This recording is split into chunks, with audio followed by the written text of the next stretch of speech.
Vibrating blood. Nope.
So,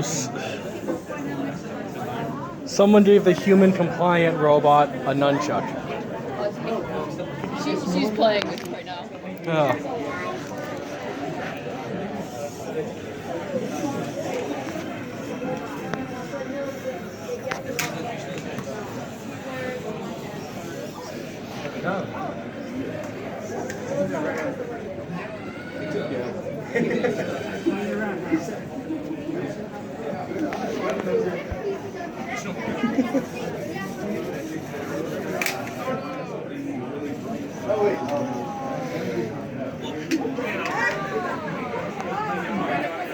Noah, do you want to go down there?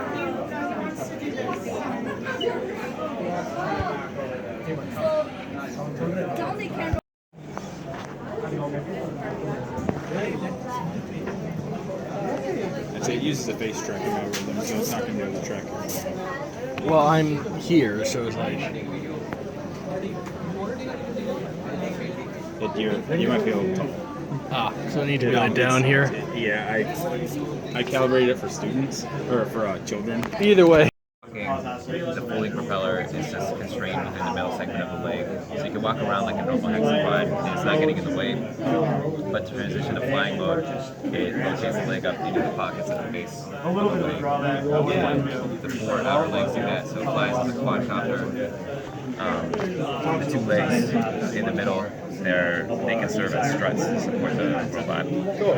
And then go back to walking mode. It folds the propellers together with momentum. It just collides them with this part. And there's a sensor at the base. Yeah, what's up? There's a sensor at the base where it can detect where the propellers are coming off from. You can see it's showing red where they are. Oh, yeah. Yeah. So you fold them up, verify that they're folded, and then you can rotate it further back into that I'm position. trying to see, how does this actually get into that position once they're down like that? Yeah, so it's like... Oh, they go all the way around. Cool. Okay. And does it do that on its own? I've programmed it. It's kind of a tight fit, so now there's a balance between having it tight enough so that it doesn't move around too much and having it loose enough that you can go in. So I might need to optimize it a little bit. Cool. Yeah, that's awesome. So has this thing been tested yet? I've tested walking and flying and transforming. I've had decent results with all of that independently, and right now I'm trying to put it all into just like one program where it can manage doing all of that. Okay.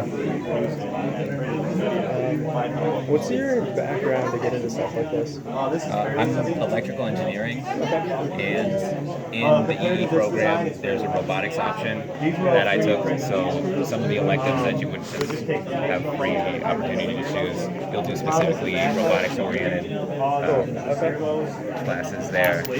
And for the master's thesis, this is just considered electrical engineering, but I took a robotics project. You could go into analog or power electronics and do other projects in those areas. What's the budget on this thing? This was $2,500. The other thing that I implemented was a harmonic drive. So if you guys look in here, I just about you can maxed that see out. the red That's a flexible spline. So it'll actually move and flex. If you watch your fingers and keep looking. So are you graduating this year? Yeah, I'll be defending next week actually. Oh, cool. And graduating after that. Yeah. So I'll be done. Yeah, it walks around. Just giving that step. I put it out of face of each other. So you're using a simulation program to help you. To help me make sure that's right. Yeah, that's a lot.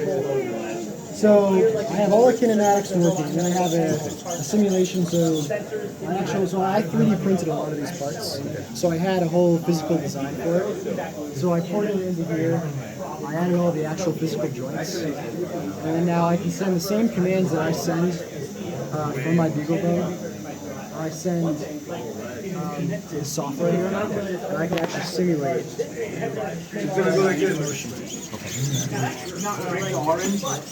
So all of these joints have actual weight, gravity. Does it work on the ground? Yeah, it does, but it kind of like stumbles and falls at the moment. So I'm working on it. So how does this progress? You started with a concept, and then this is part of your master's thesis? Yeah. So initially I made a bigger version of a Delta robot, a little over, I guess, a year and a half. Arms. So we can see we've model and designed the arms here to get arms that go forward and also side to side. The arms are an easier problem to solve. Really, walking and standing is the hard. So most of our work went there. Once we have arms in place, then you can start to get into interesting fields by changing what's called the end effector. So the end of your arm, like on that robot up there, you got like a simple claw grip. Yeah. You may have seen like YouTube videos of other like industrial robots that might have a welder or a drill. So with most robotics, you tend to make, rather having a hand that holds a tool, you tend to just build the tool in. Yeah. So once you have an arm in the first place, you can swap off the end effector in all sorts of cool ways to change it out, whether it's like a hand or a light or a flamethrower, whatever you're going for. So those are some of the stretch goals. But right now we're pretty pleased with where we've done in terms of control system. From feedback, the robot's ability to sense its own body, and so on. That's a serious, large. Check out some of these other. Oh, of course, we'll be here all day.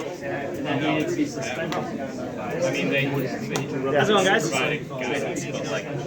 Thoughts, questions? So that's about like, in American units, that's about 9,500-ish pounds. Okay. Yeah. Last year's team robot weighed about 140, so maybe I should cut weight a good chunk. Oh, okay. Which is important for a lot of ways. One of the things we try to optimize, not just weight alone, but the distribution of the weight, the moments of inertia. Yeah. The easy way to visualize that, I don't know how familiar you are, is if you have a door, if the doorknob is heavy, that makes a huge difference. If the hinges are heavy, it doesn't really make a huge difference. Right. So one of the ways we've done that is, for instance, to make the angle up and down, left and right. Yeah. The easy way is to put the motors right at the angle. Yeah. So you got a big heavy motor all the way down there. Yeah. Instead, what we've done Put it up higher. two motors up here. Yeah. And we have, unlike how nature has designed us, we have one Achilles tendon, we have two Achilles tendons that run side by side. Okay. If you run them at the same time, your foot goes up and down. Yeah. If you run them differently, your foot tilts side to side. Okay. So with that same mechanism, just duplicate it over. Yeah. We've taken this. It's a biologically inspired design. This field is called biorobotics. Okay. Where you look at what nature has done, because nature's been practicing for millennia. Okay. And use inspired design or try to replicate it. Okay. A replicated point is your hip. Your hip's a ball joint. Yeah. Right. And that's very hard to do. We don't have ball actuators to work with. Yeah. What we have done is we take three motors. Right. One that does this, one that does this, and this. And so long as all their lines of action intersect, at that point of intersection, with the right control system, you've got a simulated ball joint. So that has been one of our large goals. Our customer very much wanted a biologically slanted kind of human, a biologically inspired design.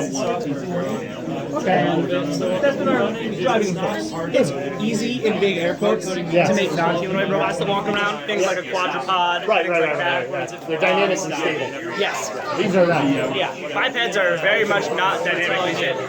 We don't have walking algorithms in this. Okay. That's called a gait cycle. A cycle of commands to make a walking gait. What we have done is designed and built a structure that will be capable of accepting all sorts of gait cycles. Yeah. An example of this is, so if you look here, the knees aren't restricted to going like this. Yeah. You could kick those knees all the way back out, unlike your legs do. So if you're a researcher who's working on what's called digigrade walking, like how dogs have, the back leg of a dog, or like devil legs. Yeah. This robot could swing these thighs backwards, swing the knees forwards, and you'd be in that configuration. Oh, okay. So it's capable of adopting that kind of design. Which is one of the design strengths of this. We were tasked with not building a robot and making it walk, because that's really hard, but building a robot that could be taught to do lots of things. Okay. Nice. Good job. How stable is it if it's on the ground? On the ground? Well, we've got pretty big feet as one of our design goals. So if we centered it pretty well, we could probably make it stand straight up. Because it's got a nice, it's called a footprint in mechanics, where it's the total ground contact area. And so long as the center of gravity stays over your footprint, you're not going to fall down. To be honest, we haven't tested it because the concern is if it falls, stuff might break. And we're afraid Yeah, that's always a problem. Yeah. It's expensive. One of the design stretch goals that's a personal project of mine that I'd like to get going now that we can. Right. Now we've done the basics. Is things like crash studs, like your motorcycle. So if it falls, not important stuff breaks. Right. So a big stitch coming out of every direction, so if it falls. Yeah, with pretty those, much. Yeah. Slightly more engineered sticks, with sticks. Yeah. Okay. The more complicated way to do something like this would be, so we as people. 75 volts. 75 volts gonna be live? I'm gonna step back a little. So we as people have a very good sense of balance because we've just developed it over millennia. The human body. No, well, when you're born, you did not have a good sense of balance. Right, but we have the hardware built in. And teaching a human to get balance takes years of infancy. The right way to keep this thing upright dynamically would be for it to have enough accelerometers and awareness to feel when it's tilting. And then the really tricky part is to feel when it's falling, and then how do I move to catch myself? And that's a really hard step. Solving that dynamic model is a little bit above my pay grade right now as a broke college kid, but it's theoretically doable. More than theoretically doable, Yes, it's actually it's doable. been done. Been done, yeah. Boston Dynamics has done a pretty good job. Demos, We're not quite there yet, but we're a pretty good chunk along. Nice. All right. We'll be here all day, of course. Thank you guys. Is it about to start moving it? I think so. He wants to know if you're going to start moving it. Oh, maybe. Depends. Aspects to it. Okay, so fire resistant insulation. Exactly. Yep. But it's completely made out of cotton, like recycled denim, basically, rather than fiberglass. Well, the insulation in my house is made out of paper. Oh, you have cellulose? Yeah. Okay. Nice.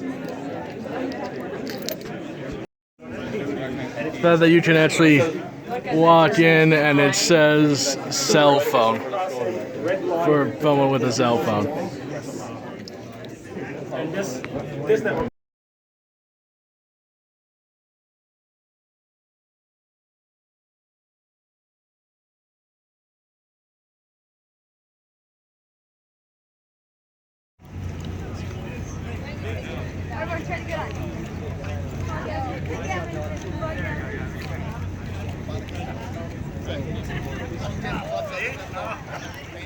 I have the band, I have the football club, and I have the university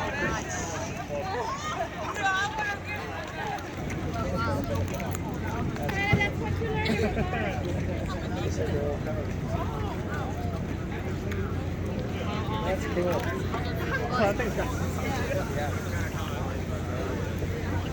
Those are like wheelchair motors. Like the scooters.